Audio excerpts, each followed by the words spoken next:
ఈరోజున CPM party రాష్ట్ర committee ఆధ్వర్యంలో సింగరేణి వ్యాప్తంగా ఈ సింగరేణి సంస్థను పరిరక్షించుకోవాలి అనే చైతన్యాన్ని ప్రజలకు నింపేదాని కోసం, దాంతోపాటు ఈ సింగరేణి అమ్మకానికి పెడుతున్నటువంటి కేంద్ర ప్రభుత్వానికి వ్యతిరేకంగా గట్టి నిరసన తెలియజేయడానికి, దానికి వ్యతిరేకంగా గట్టిగా పోరాడమని చెప్పి రాష్ట్ర ప్రభుత్వం పైన ఒత్తిడి చేయడానికి ఈ యాత్ర ఉద్దేశించబడింది.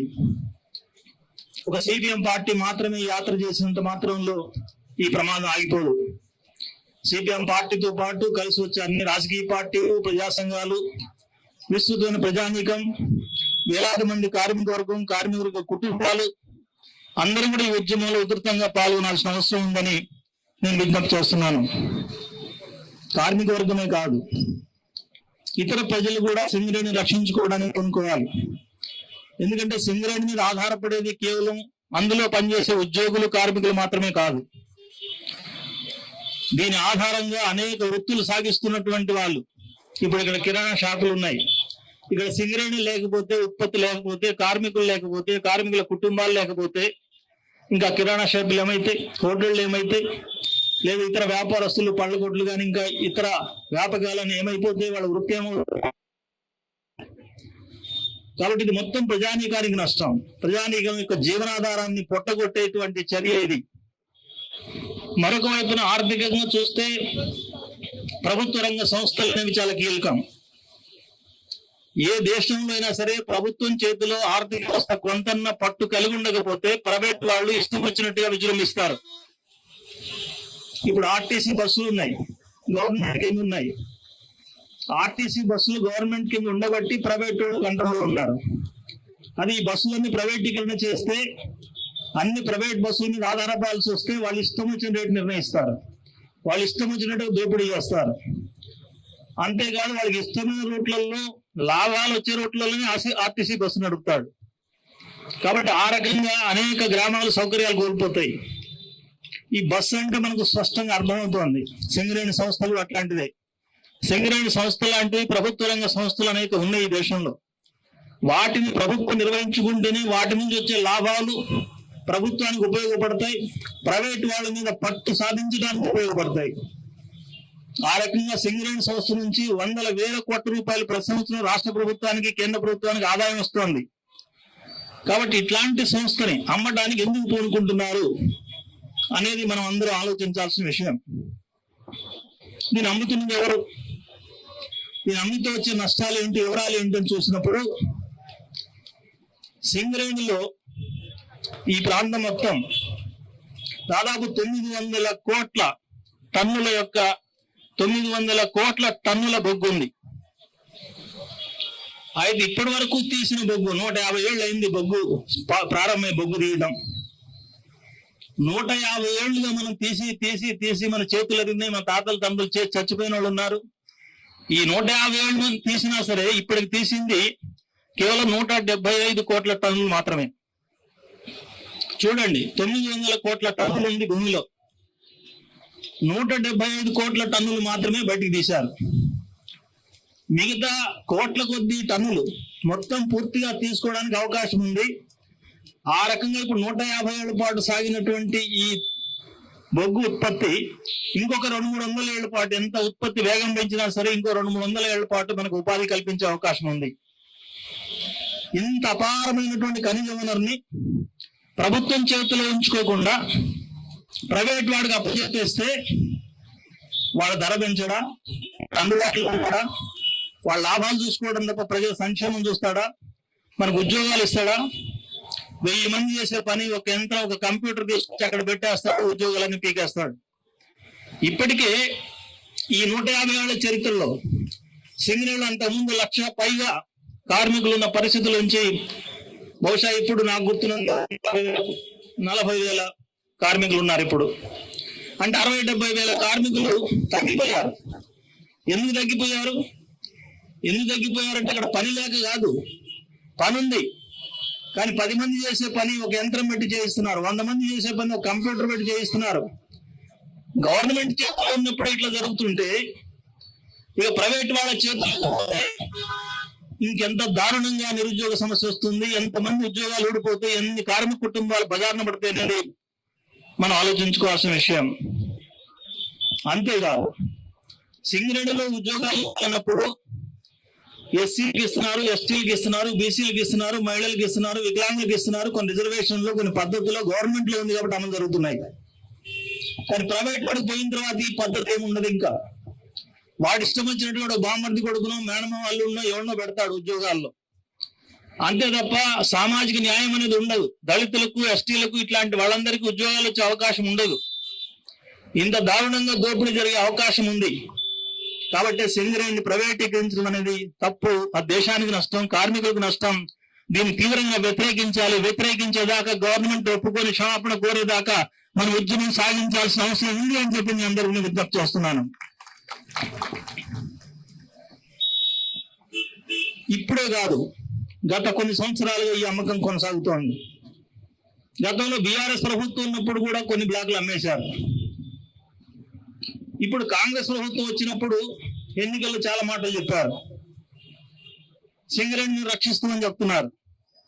కానీ ఇప్పుడు కాంగ్రెస్ ప్రభుత్వం వచ్చిన తర్వాత కొత్తగా ఈ మధ్యనే శ్రావణపల్లి బ్లాక్ ని అమ్మకానికి పెట్టేశారు, ఏలంపాటలు పెట్టేశారు.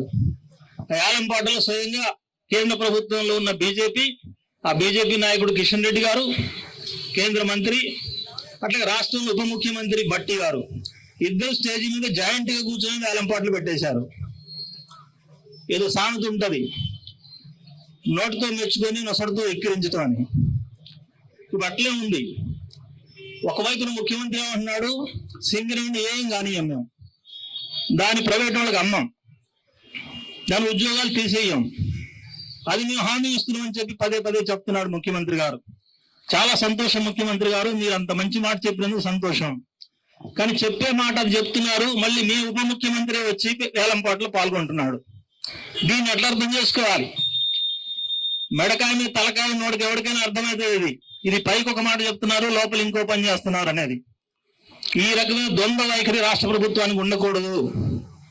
అట్లాంటి ద్వంద్వ వైఖరి తీసుకుంటే నష్టపోయేది ప్రజలే కాదు, మీరు అనుకుంటున్నారేమో బ్రహ్మాండంగా గెలిచామని. ఇదే పద్ధతిలో ప్రైవేటీకరణ కొనసాగిస్తే, కార్మిక వ్యతిరేక విధానాలు అనుసరిస్తే మళ్ళీ వాళ్ళని బొంద పెట్టినట్టే మిమ్మల్ని కూడా బొంద పెట్టడానికి ప్రజలు సిద్ధమవుతారు అనేది మాత్రం గుర్తుపెట్టుకోవాల్సిన అవసరం ఉంది.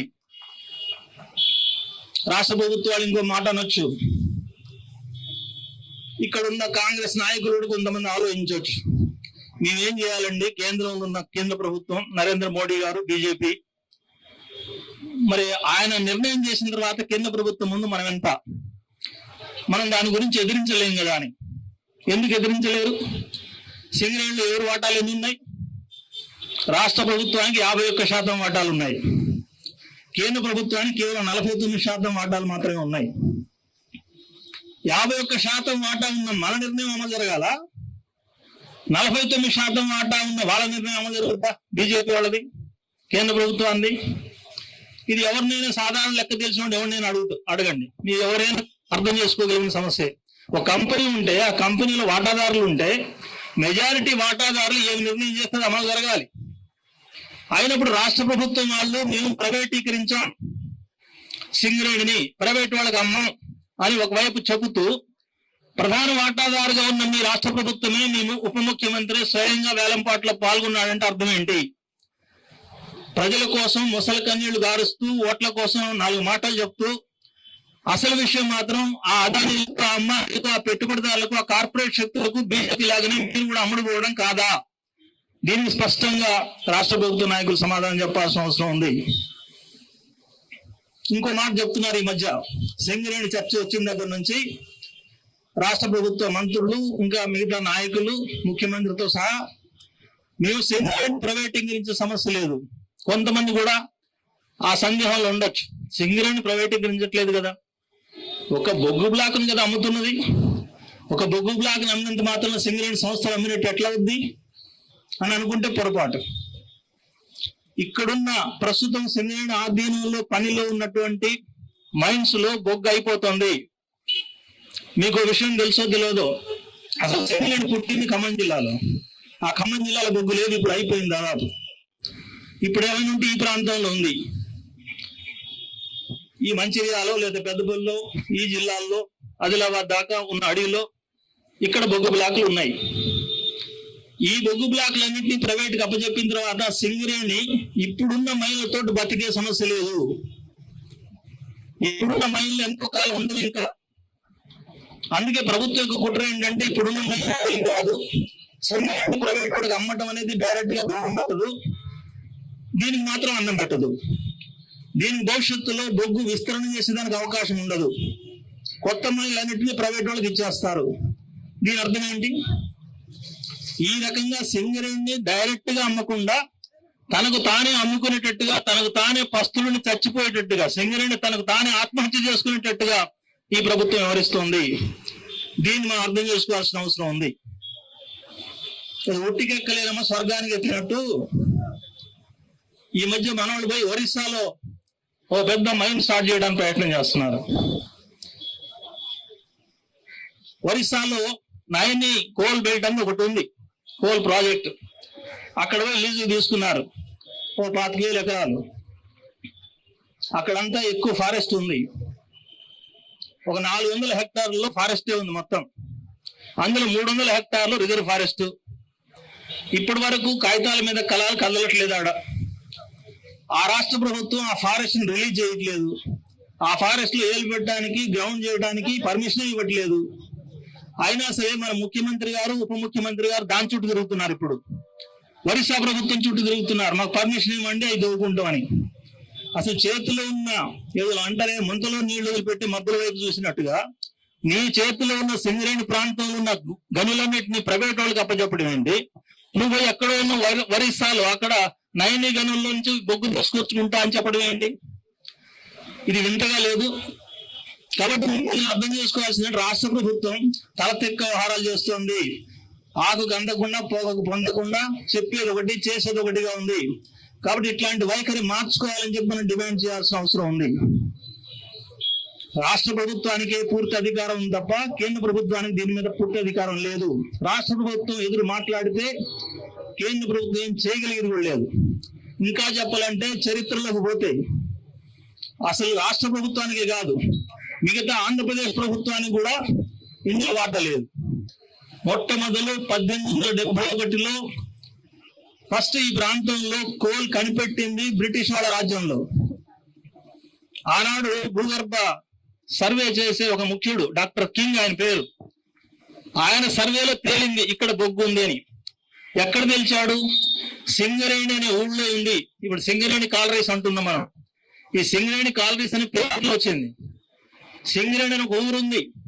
ఇల్లందు పక్కన 10 కిలోమీటర్ల దూరంలో సింగరేణి గ్రామం ఉంది. అది మన పాత నాయకులకు ఉంటే తెలుస్తుంది. కేఎల్ నరసింహరావు గారని మనకు 3 సార్లు ఎమ్మెల్యేగా గెలిచి అసెంబ్లీలో కమ్యూనిస్ట్ నాయకుడుగా ఉన్నాడు. ఆయన ప్రస్తుతం చనిపోయారు. వాళ్ళ సొంత ఊరు అది సింగరేణి అంటే. ఆ సింగరేణిలో బొగ్గు ఉందని కనిపెట్టారు. అక్కడ బొగ్గు స్టార్ట్ చేశారు. దాని తర్వాత దానికి ఒక కంపెనీ ఏర్పాటు చేశారు. ఆ కంపెనీ 1920 దాకా ఒక ప్రైవేట్ కంపెనీ లాగా నడిచింది బ్రిటిష్ వాళ్ళ కాలంలో. 1920లో ఈ సింగరేణి కాలరీస్ లిమిటెడ్ అనేది, దాన్ని పూర్తి పేరు Singareni collieries company collieries limited అని SCCL లిమిటెడ్ అని ఒక పేరు ఉంది. ఇప్పుడు ఏదైతే ఈ కంపెనీ పేరు ఉందో అప్పుడు 1920లో స్టార్ట్ అయిన కంపెనీ ఇది. అప్పుడు ఎవరు వాటాలు ఉన్నాయి అందులో? కేంద్ర ప్రభుత్వం వాటా లేదు, రాష్ట్ర ప్రభుత్వం వాటా లేదు. ఆ తర్వాత కొన్నాళ్ళ తర్వాత 1945లో ఆనాటి నిజాం సంస్థానం మొత్తం కంపెనీని, అందులోని మెజారిటీ షేర్లు కొనుక్కున్నది. ఆ రకంగా నవాబు దీనికి యజమానిగా మారిపోయాడు. 45 నుంచి గవర్నమెంట్ పడిపోయేదాకా వాళ్ళ అండర్లో ఉంది. గవర్నమెంట్ పడిపోయిన తర్వాత ఏర్పడ్డ కొత్త ప్రభుత్వానికి దక్కలైంది. 56లో ఆంధ్రప్రదేశ్ ఏర్పడిన తర్వాత అప్పుడు ఆంధ్ర ప్రాంతం కూడా తెలంగాణలో కలిసి ఒకటే ఆంధ్రప్రదేశ్ ఏర్పడిన తర్వాత అప్పుడు ఆంధ్రప్రదేశ్ ప్రభుత్వం యొక్క ఆస్తిగా మారింది అది. అప్పటిదాకా కూడా కేంద్ర ప్రభుత్వం యొక్క పాత్ర లేదు. 56లో ఆంధ్రప్రదేశ్ యొక్క ఆస్తిగానే ఉంది మొత్తం సింగరేణి కాలరీస్ కంపెనీ. ఇది అయిన తర్వాత 4 ఏళ్ల తర్వాత 1960లో అప్పుడు కేంద్ర ప్రభుత్వం రంగంలోకి వచ్చింది. అప్పుడే మొదటి పంచవర్ష, రెండవ పంచవర్ష ప్రణాళికలు నడుస్తున్నాయి. ఆ ప్రణాళికల్లో భాగంగా మైన్స్ ని అభివృద్ధి చేయాలని ఒక ప్రణాళిక పెట్టుకొని దేశంలో ఎక్కడెక్కడ ఏ మైన్లు ఉన్నాయి, వాటికి ఏ రకంగా సహాయం చేయాలనే ప్రాజెక్టులు కొంత రూపకల్పన చేసి, ఇక్కడ సింగరేణిలో అపారమైన నిల్వలు ఉన్నాయి కాబట్టి దీనికి ఆర్థికంగా సపోర్ట్ చేసి ఆ రకంగా సింగరేణిని అభివృద్ధి చేయాలనే తలంపు ఆనాడు కేంద్ర ప్రభుత్వానికి వచ్చింది. కొన్ని వాటాలు వాళ్ళకి ఏర్పాటు చేసుకొని లోన్లు ఇచ్చి, గ్రాంట్లు ఇచ్చి ఆ రకంగా ఇందులో ప్రవేశం జరిగింది సింగరేణి కేంద్ర ప్రభుత్వాన్ని. అయితే అప్పటికి కూడా రాష్ట్ర ప్రభుత్వం దీని పూర్తి యజమాని తప్ప కేంద్ర ప్రభుత్వం మెజారిటీ లేదు. అది కాన్షియస్ గానే ఆనాడు కేంద్ర ప్రభుత్వం దగ్గర డబ్బులు లేక కాదు 49 అయింది. ఈ యాజమాన్యం రాష్ట్ర ప్రభుత్వానికే ఉండాలి అనేది స్పష్టంగా ఉంది. ఇంత స్పష్టమైన హక్కు ఉంది కూడా రాష్ట్ర ప్రభుత్వం ఎందుకు వెనకాడుతుంది? ఇది మన ప్రశ్న. దీనికి ముఖ్యమంత్రి గారు, డిప్యూటీ ముఖ్యమంత్రి గారు స్పష్టంగా సమాధానం ప్రజలకు చెప్పాల్సిన అవసరం ఉంది. కేవలం ఒక దంపుడు ఉపన్యాసాలు సింగరేణి పోనీయం, ప్రైవేట్కి ఇవ్వం, మీకు అన్ని గ్యారంటీలు ఇస్తాం, మీ ఎన్నికలు చెప్పి అమలు చేస్తాం అని చెప్తూ పోతే అది సరిపోదు. సిపిఎం పార్టీ రాష్ట్ర పార్టీగా మేము సూటిగా ప్రభుత్వానికి అడుగుతుంది ఏంటంటే, సింగరేణిని కాపాడుతాం, ప్రైవేట్కి ఇవ్వం అని చెప్పే మాటలో చిత్తశుద్ధి ఉంటే, మీకు నీతి నిజాయితీ ఉంటే తక్షణమే అసెంబ్లీలో ఒక తీర్మానం పెట్టండి, సింగరేణిని ప్రైవేటీకరించబోము, అట్లాగే కేంద్ర ప్రభుత్వం బొగ్గు బ్లాకుల్ని వేలంపాట పెట్టడానికి వీల్లేదని చెప్పి రాష్ట్ర అసెంబ్లీ తీర్మానం పెట్టండి. ఆ రకంగా పెట్టడానికి ప్రభుత్వం సిద్ధంగా ఉందని నేను అడుగుతున్నాను. అందరూ ఆమోదిస్తారు. ఎందుకంటే అప్పుడు తేలుతుంది. వెనకడికి ఏదో సామెత చెబుతారే, అంతా ఎగాలే 5 లోట్ల కల్లుడు పోయింది అని. 5 లోట్ల కళ్ళు ఉంది అక్కడ. ఆ గదిలో ఇంకెవరు లేరు, అంతా బ్రాహ్మలే ఉన్నారు, గంజాలు వేసుకున్న బ్రాహ్మలే. ఒక గంట తర్వాత తలుపు తీసి చూస్తే కళ్ళు లోట్లు ఏమి లేదు, కళ్ళు లేదు. మరి బ్రాహ్మలే అంతా ఎవడు తాగాడు అంటే వేరే సాక్ష్యం అక్కర్లే మనకు. అక్కడ ఉన్నది ఆ బ్రాహ్మలే ఉన్నారు, కళ్ళు లొట్లలో లేదు అంటే వీళ్ళు తాగారనే అర్థం. దాన్ని బట్టే ఇవాళ సింగరేణి గురించి అట్లాంటి తీర్మానాలు చేయట్లేదంటే వీళ్ళు దొంగ మాటలు మాట్లాడుతున్నారని అర్థం. అసెంబ్లీలో ఉన్న పార్టీలన్నీ కూడా మాట్లాడుతున్నాయి. కాంగ్రెస్ సింగరేణి గురించి ప్రైవేటీకరించే సమస్య లేదని చెప్తున్నారు. ఇంత దుర్మార్గం చేసే బీజేపీ పార్టీ కూడా కిషన్ రెడ్డి అనేక సార్లు ప్రకటనలు చేశాడు. ఏమనంటే మేము ప్రైవేటీకరించే సమస్య లేదని. మరి బీజేపీ వాళ్ళు అదే చెప్పి, బీఆర్ఎస్ వాళ్ళు పాత ప్రభుత్వం వాళ్ళు కూడా వాళ్ళు చేసే పాపం అంతా చేశారు, మళ్ళీ చెప్పడం మాత్రం ప్రైవేటీకరించే సమస్య లేదని చెప్తున్నారు. వాళ్ళు బీఆర్ఎస్ వాళ్ళు చెప్తున్నారు, ఇప్పుడు కాంగ్రెస్ వాళ్ళు చెప్తున్నారు. సరే, కమ్యూనిస్టులు మొదటి నుంచి చెప్తున్నాం, మొదటి నుంచి కొట్లాడుతున్నాం, దెబ్బలాడుతున్నాం. ఇక ఇంకెవరు వ్యతిరేకించేది? ఎవరు వ్యతిరేకించినప్పుడు సింగరేణి తీర్మానం ఎందుకు రాదు?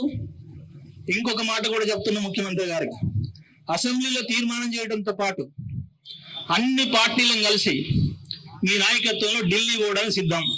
ఢిల్లీలో జంతర్ మంతర్లు కూర్చుందాం, టెస్ట్ వేసుకుని కూర్చుందాం, బీజేపీ ఈ నిర్ణయాన్ని ఉపసంహరించుకునే దాకా మేము ఇక్కడి నుంచి కదలం అని మేము బయట ఇద్దాం.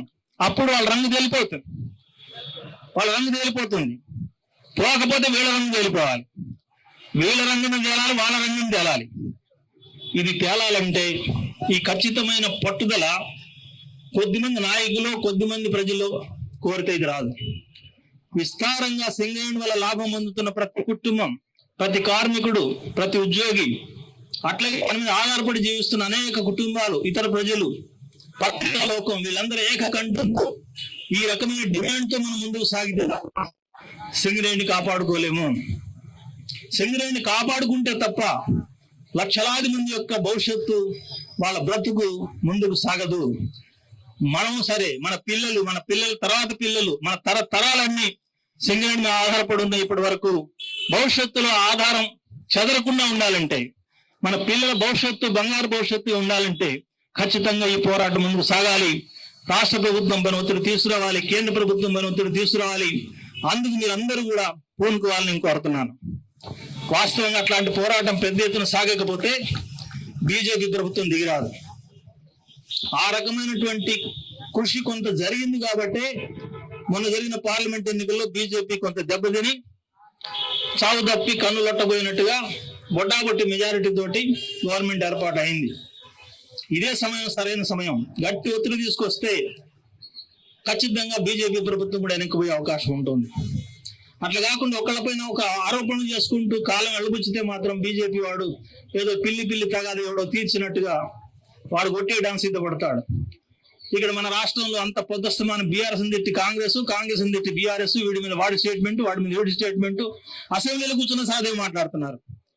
నువ్వేం చేశావు, నువ్వెంత తిన్నావు, ఇది ఆ కథ.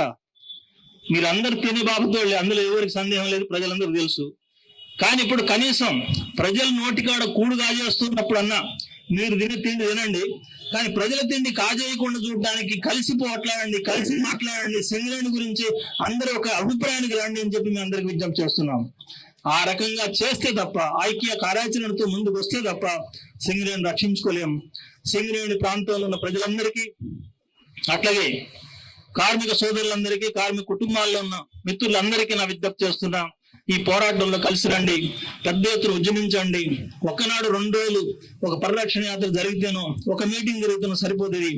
దీర్ఘకాలం జరగాలి, పట్టు వదలని పోరాటం జరగాలి. సింగరేణి విషయంలో రాష్ట్ర కేంద్ర ప్రభుత్వాలు వెనకడు వేసి సింగరేణి రక్షించుకుంటాం అనే మాట వాళ్ళ నుంచి కూడా వచ్చే విధంగా ఆ రకమైన కార్యాచరణ సాగించే దానికోసం మీరందరూ సిద్ధపడాలని చెప్పి మనస్ఫూర్తి కోరుకుంటున్నాం. ఈ కార్యాచరణకు సిపిఎం పార్టీ ఎల్లవేళలా అండదండలు ఇస్తుంది. ఎర్ర జెండా సంగతి మీకు తెలుసు. ఒక సమస్య తీసుకున్నామంటే దాని అంత చూసేదాకా వదిలిపెట్టే సమస్య లేదు. ఆ రకమైనటువంటి కృషి చేస్తామని, సింగరేణి కార్మిక వర్గానికి అండగా ఉంటూ సింగరేణి సంస్థని పరిరక్షించే దానికోసం సిపిఎం రాష్ట్ర కమిటీ శాయశక్తుల కృషి చేస్తుందని మీ అందరికి విజ్ఞప్తి చేస్తూ మాకు ఈ ప్రయత్నానికి మద్దతు ఇవ్వాలి. ఈ రోజున యాత్ర ఇక్కడి నుంచి ప్రారంభమై ఒక వారం రోజుల పాటు జరిగి 5వ తేదీన కొత్తగూడెంలో ముగుస్తుంది. ఈ యాత్రకు మా నాయకుడు, రాష్ట్ర కార్యదర్శి సభ్యుడు వీరయ్య గారు నాయకత్వం వహిస్తున్నాడు. రాష్ట్ర కమిటీ సభ్యులు భూపాలు, అక్షయ్ గారు ఇద్దరు సభ్యులుగా పాల్గొంటున్నారు. మధ్యలో కూడా రాష్ట్ర కేంద్ర నాయకులు కూడా హాజరవుతున్నారు. బివి రాఘవ్ గారు వస్తున్నారు. అట్లాగే కేరళ నుంచి కూడా ఓ ముఖ్యమైన నాయకుడు రాఘవన్ గారు వస్తున్నారు. ఇంకా అనేక మంది యాత్రలో పాల్గొంటారు. మధ్యలో ఈ మొత్తం యాత్రను సక్సెస్ చేసే దానికోసం ప్రజలు, కార్మికులు సహకరించాలని, యాత్రకు ప్రచారం ఇచ్చి ప్రజల్లో చైతన్యం కలిగించి దానికి తోడ్పడాలని పత్రికా బృందాన్ని కూడా విజ్ఞప్తి చేస్తూ నాకు అవకాశం ఇచ్చినందుకు ధన్యవాదాలు.